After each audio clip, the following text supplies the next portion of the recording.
That night, the knock on my door shattered the calm silence. I could never have imagined that opening that door would forever change my life. I remember that night so vividly. The air was heavy with mist, the kind of stillness where even the faintest rustle of leaves felt loud. The moonlight slipped through the thin curtains, painting delicate shadows on the walls. My husband was away, as usual, on one of his business trips, and the house felt quieter than ever. It was an ordinary day, nothing unusual except for the weariness that clung to me after a full day of chores. I had cooked dinner, cleaned up the kitchen, and finally settled into my favorite chair in the living room with an old book. Normally, the quietness was soothing, but that night, something about it felt off. The air was thick, and I couldn't shake the sense of unease. Around 10 p.m., I decided to call it a night. Exhaustion pulled at me as I changed into my familiar nightgown, slipping under the covers. A chilly breeze crept in through a crack in the window, sending a shiver down my spine as I tugged the blanket up to my neck. I closed my eyes, letting my thoughts drift aimlessly, hoping sleep would come soon. And then a soft knock, so faint, I thought I had imagined it. I opened my eyes, my heart suddenly racing in the stillness. A second knock followed, this time louder and more deliberate. I sat up, my breath quickening. Who could be knocking at my door this late? We lived in the countryside, with no close neighbors, and my husband wasn't expected back for days. Pulling the blanket aside, I padded across the cool wooden floor toward the door, peeking through the small gap as I opened it cautiously. I saw him, Lucas, my nephew, standing in the dim hallway light, his face pale and uncertain. "Lucas, what's wrong? Why are you here at this hour?" I asked, my voice tinged with worry. "I'm sorry for waking you, Aunt Emily. I couldn't sleep," he murmured, his voice trembling slightly. He was dressed in a thin t-shirt and pajama pants, his bare feet pressed against the cold floor. I opened the door wider, gesturing for him to come inside. Lucas had been staying with us for a few weeks now. His parents, my husband's brother and his wife, were going through a messy divorce, and their home had become a battleground. To give him some peace, my husband and I had offered to take him in temporarily. "Did you have a nightmare?" I asked, as Lucas stepped into the room, his eyes avoiding mine. "I'm not sure, I just couldn't shake this feeling," he said quietly. The room felt too dark, too quiet. Lucas had always been a reserved young man, thoughtful and introverted, but tonight his usual composure seemed cracked, as if something deeper was troubling him. I sat on the edge of my bed, motioning for him to sit beside me. "Would you like some tea? It might help you relax," I offered, thinking a warm drink might ease both his nerves and mine. He nodded at first, but then hesitated. Just as I began to stand, he reached out, gently grasping my hand. The warmth of his touch startled me. I turned to look at him, surprised by the vulnerability in his eyes. "You don't need to, Aunt Emily," he said softly. I just wanted to be near you for a little while." His words caught me off guard, filling me with a mixture of sympathy and something I couldn't quite name. I didn't want to refuse him, knowing how much he had been through recently. Divorce was never easy for a child to endure, no matter their age, and Lucas was no exception. So I sat back down, placing a comforting hand on his shoulder. "You're safe here, Lucas. You can always come to me if you need anything," I said gently, hoping to reassure him.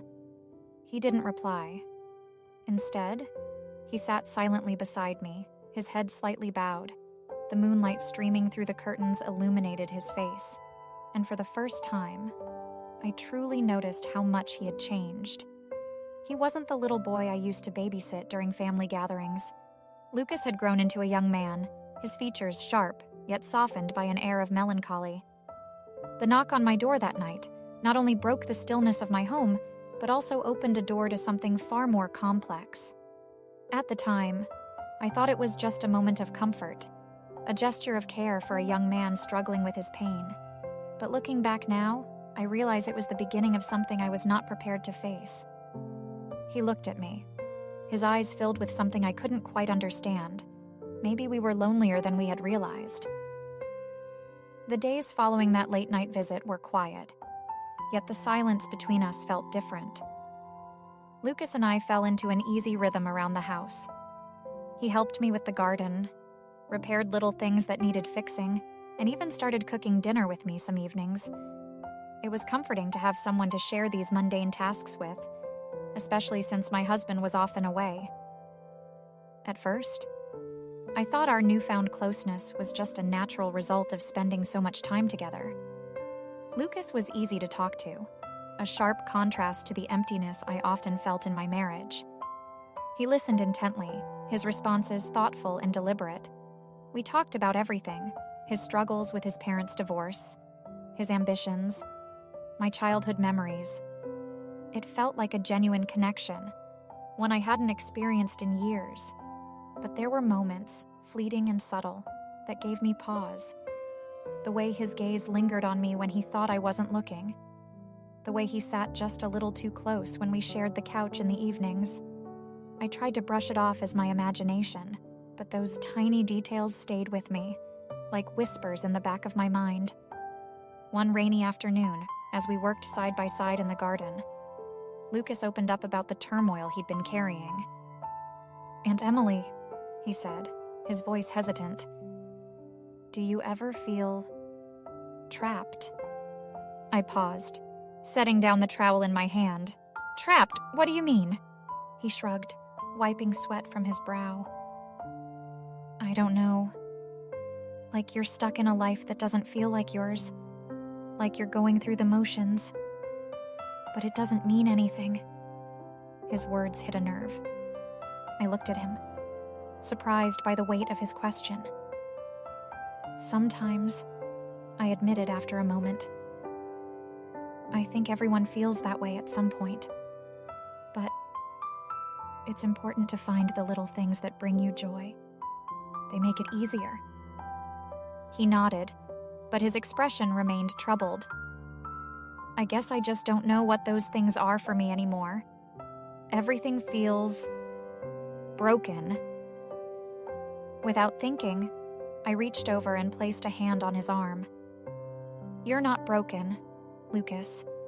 You're stronger than you think. You've been through so much, and you're still standing. That's not nothing." He looked at me then, his dark eyes locking with mine. There was something in his gaze. Gratitude, maybe, but also something deeper. Something I couldn't quite name. I felt a strange warmth spread through me, and for a moment, I couldn't look away. That evening, as we sat together in the living room watching a movie, the atmosphere between us shifted again. The rain outside tapped gently against the windows, and the dim light from the TV cast soft shadows across the room. Lucas was unusually quiet, his attention not on the movie, but seemingly on his thoughts. "Aunt Emily," he said suddenly, breaking the silence. His voice was low, almost a whisper. "Yes." He hesitated, his fingers fidgeting with the edge of the blanket draped over his lap. I don't know what I'd do without you." I smiled softly, thinking he was expressing gratitude. "I'm glad you're here, Lucas. Your family. Of course I'm here for you." He didn't respond immediately. Instead, he turned to face me, his expression serious. "You're more than that to me. You've been the only person who makes me feel like I'm worth something." The words hung in the air, heavy and charged. My heart skipped a beat, but I forced myself to maintain my composure. "Lucas, you are worth so much. Don't ever doubt that." He nodded, his eyes dropping to the floor. "I just wanted you to know," he murmured, his voice barely audible. As I lay in bed that night, I couldn't stop thinking about his words. They weren't inappropriate, not exactly, but they carried a weight that lingered in my chest. I told myself he was just vulnerable, searching for comfort in a time of chaos. But deep down, I knew there was something more. And the worst part, I couldn't ignore the way my heart had responded. The bond between us had grown stronger, but it was no longer the simple, innocent connection I had thought it to be. Lucas's words, his lingering looks, his quiet presence, they were beginning to chip away at the walls I had built around my own loneliness. And as much as I tried to deny it, I couldn't ignore the truth. Something had changed between us, and it terrified me. He said something I never expected, and I didn't know how to respond. Days turned into weeks, and the quiet tension between Lucas and me grew heavier, though neither of us acknowledged it directly.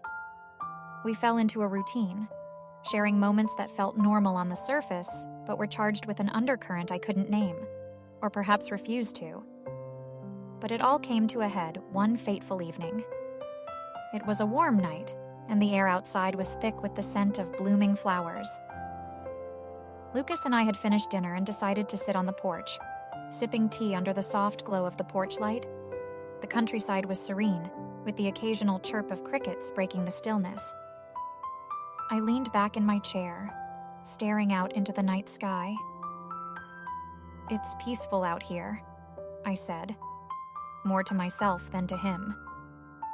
"It is," Lucas replied, his voice softer than usual. "I don't think I've ever felt this kind of peace before."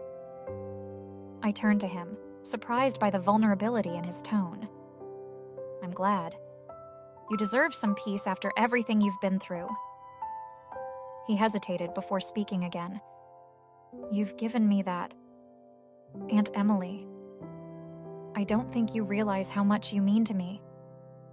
His words made my chest tighten, but I tried to brush them off as gratitude. "Your family, Lucas. I'm happy to help." He shook his head, his gaze fixed on me. "No, it's more than that. You've made me feel seen, like I matter." Something in his voice, raw and earnest, made my heart race. I looked at him, trying to gauge his emotions, but his expression was unreadable. "Lucas, you do matter. You've always mattered." He leaned forward slightly, his eyes searching mine. "Not like this, not like how I feel when I'm with you." The silence that followed was deafening. I opened my mouth to respond, but found I couldn't. My mind raced, trying to process his words, to dismiss the meaning I thought I heard, but his eyes told me otherwise. "Lucas," I began, my voice unsteady. "You're going through a hard time. It's natural to feel connected to the people who care about you." He shook his head again, more emphatically this time. "No, it's not just that. I've thought about this, about you, more than I should. I know it's wrong, but I can't help it." I felt the world tilt beneath me, his confession breaking through the fragile facade I'd been clinging to. My instincts screamed at me to end the conversation, to set clear boundaries. But my heart betrayed me. There was a part of me, a shameful, hidden part, that had been waiting for this moment. "I don't know what to say, Lucas," I finally managed, my voice barely above a whisper. This isn't something we can act on. It's not right." He looked away, his shoulders slumping. "I know. I hate myself for feeling this way, but I can't stop." His words sent a pang through my chest, equal parts pity and something far more dangerous. I wanted to comfort him, to ease his pain, but I knew that doing so would only make things worse. Yet I couldn't bring myself to pull away. "Lucas," I said, reaching for his hand instinctively. "You're not alone in this. I'll always be here for you. but we have to find a way to move past these feelings." He turned back to me, his eyes glassy with unshed tears. What if I don't want to move past them? The question lingered in the air, unspoken emotions crackling between us like static. I withdrew my hand, standing abruptly. "It's late," I said, my voice trembling. "We should both get some sleep." Lucas didn't argue. He nodded silently and followed me inside. But the tension between us was palpable. I watched him retreat to his room, his shoulders hunched as though carrying the weight of the world. When I closed my bedroom door behind me, I leaned against it, my heart pounding. His words echoed in my mind, over and over. What if I don't want to move past them? I pressed my hands to my face, trying to block out the emotions threatening to consume me. I told myself this had to stop, that I needed to put distance between us. But deep down, I knew the truth. The first crack had already formed, and there was no going back. The confession that night was a turning point, a line crossed that neither of us could erase. I told myself I could fix this, that I could guide Lucas back to a place of safety and reason. But in my heart, I knew the connection between us had already begun to take root, and the pull of it was stronger than I dared admit. I didn't know what I was doing, but the closeness was impossible to resist. The days after Lucas's confession felt like walking a tightrope. I tried to maintain some sense of normalcy, to focus on mundane tasks and keep my thoughts occupied. But his words lingered. Every time we were in the same room, I felt the weight of his gaze, the unspoken tension that had taken root between us. I told myself I could manage it, that I could redirect his feelings and salvage what was left of our relationship. But my resolve began to waver one evening, when the line between what was right and what felt inevitable blurred beyond recognition. It was a balmy summer night, and the electricity had gone out unexpectedly. The house was plunged into darkness, save for the faint glow of moonlight filtering through the windows. I lit a few candles, their flickering light casting long shadows across the walls. Lucas found me in the living room, his face illuminated by the warm glow. "The power's out," he said, his voice soft, almost hesitant. "I noticed," I replied with a weak smile, trying to mask the unease that had settled in my chest. He stepped closer, holding a flashlight in one hand. "Do you need help with anything?" I shook my head. "No, I think we're fine for now. It'll probably come back soon." But it didn't. Minutes turned into hours, and the silence of the house grew heavier. Lucas and I ended up sitting together on the couch, a single candle flickering on the coffee table between us. The air felt thick, charged with an energy I couldn't explain. We talked at first about trivial things, his plans for the future, the latest book I was reading. But our words soon gave way to a comfortable silence. Or maybe it wasn't comfortable at all. Maybe it was just the calm before a storm we both knew was coming. At some point, Lucas leaned back, his eyes fixed on me in the dim light. "You've been avoiding me," he said, his voice low but steady. I stiffened, caught off guard by his bluntness. "I haven't," I said quickly. Too quickly. "I've just been busy." He shook his head, a small and sad smile tugging at his lips. "You don't have to lie. Aunt Emily, I can feel it. Ever since that night, things have been different." I didn't know how to respond. My instinct was to deny it, to downplay the truth. But his gaze held me captive.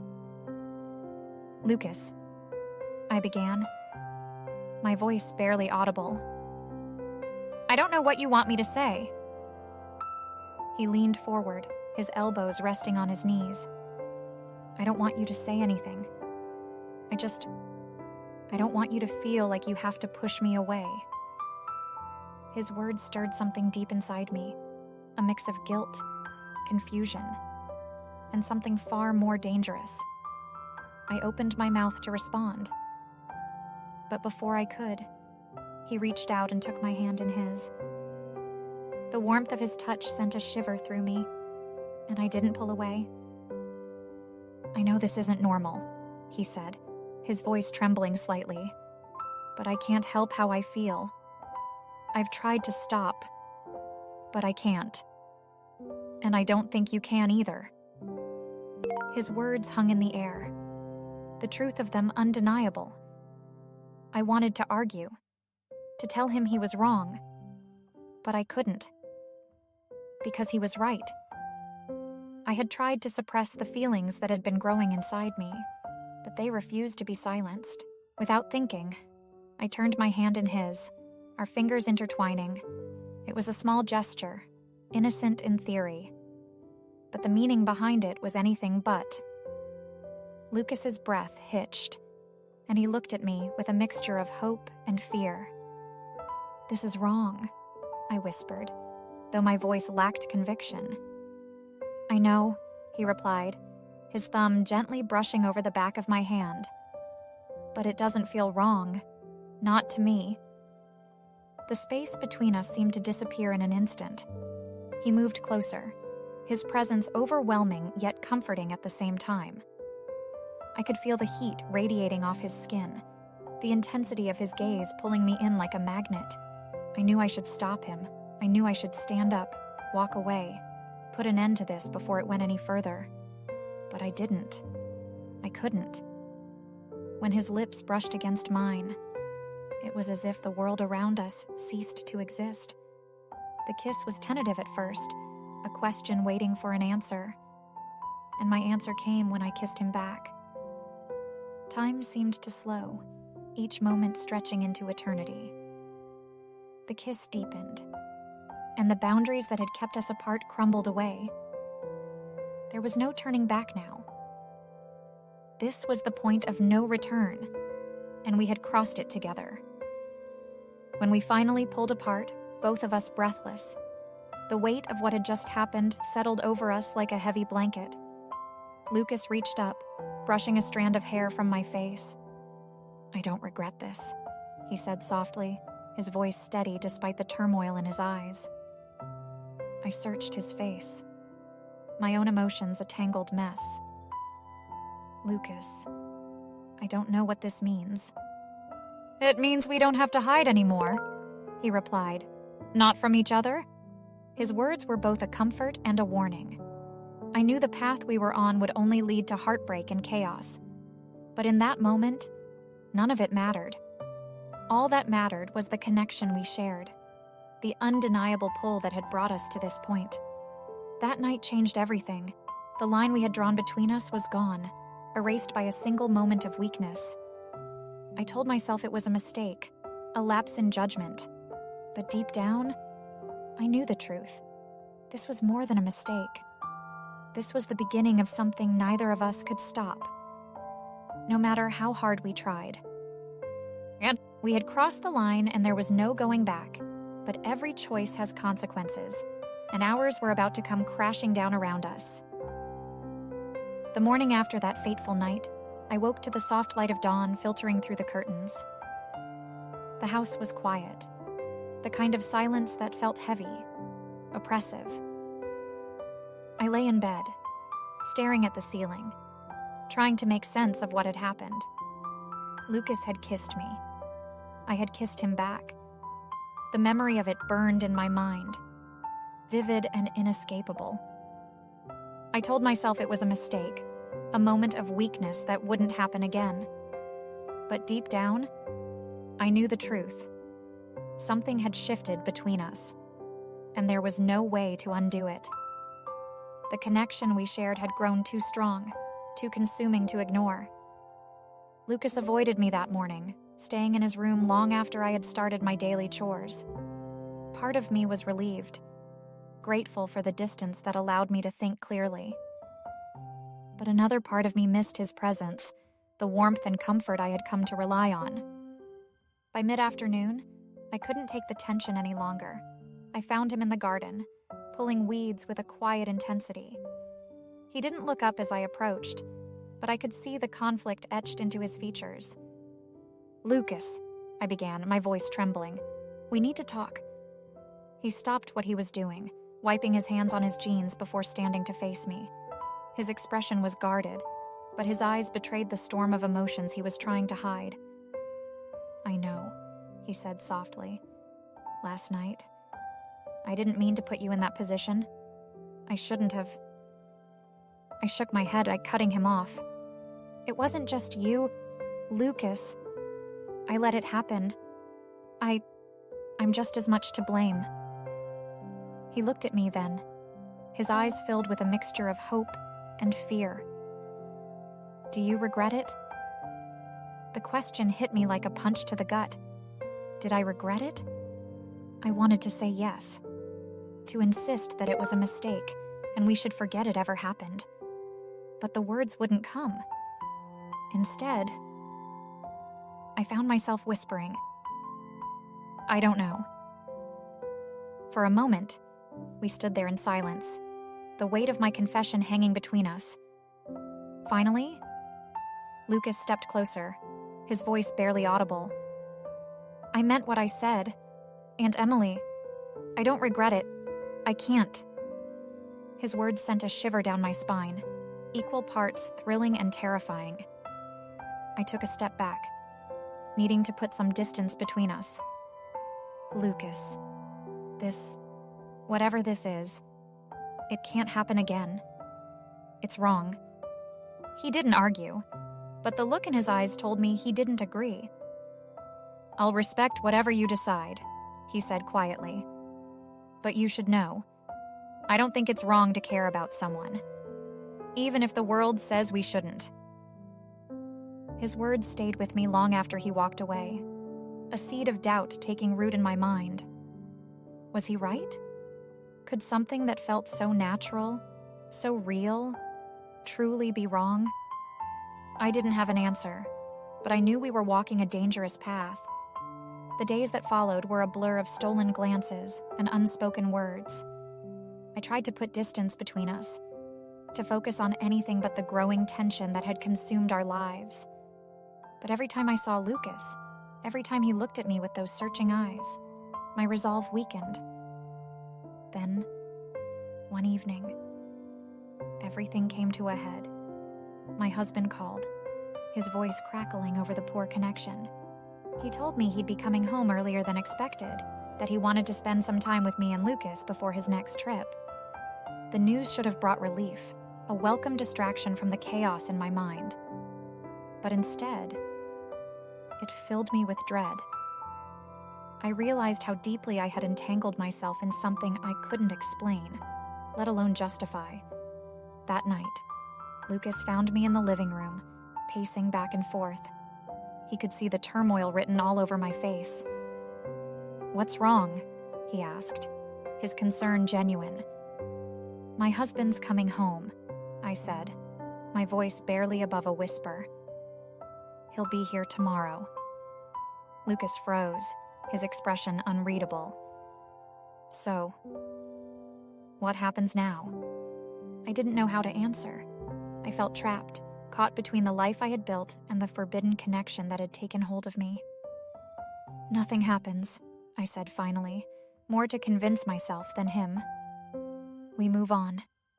We go back to the way things were." Lucas stepped closer, his voice steady despite the anguish in his eyes. "You know we can't do that. Not after everything." I turned away, tears blurring my vision. "We have to. We don't have a choice."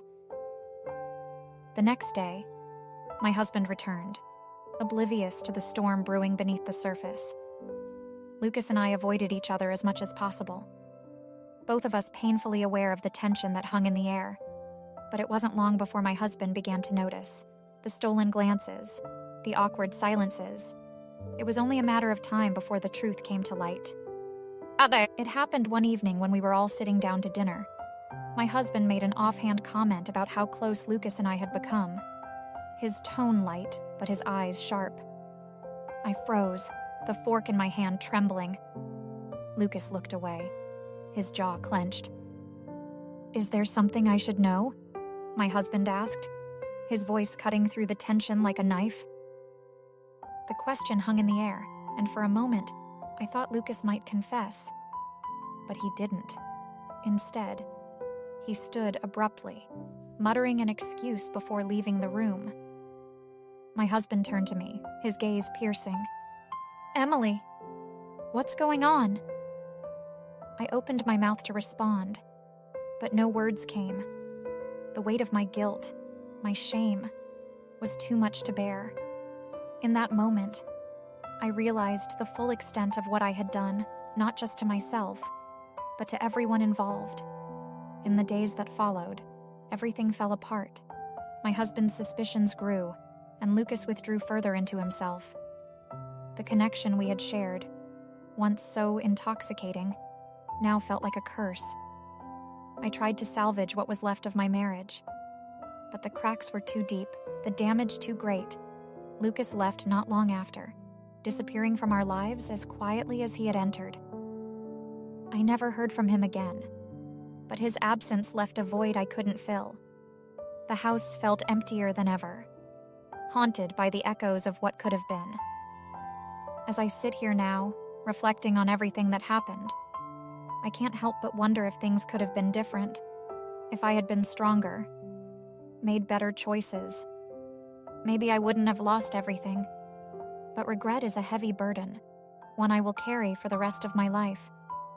The choices we made brought us together, but they also tore our lives apart. In the end, the consequences of betrayal were far greater than I ever imagined. And though I've tried to move on, a part of me will always remain in that house, in the moments we shared, and in the love we were never meant to have.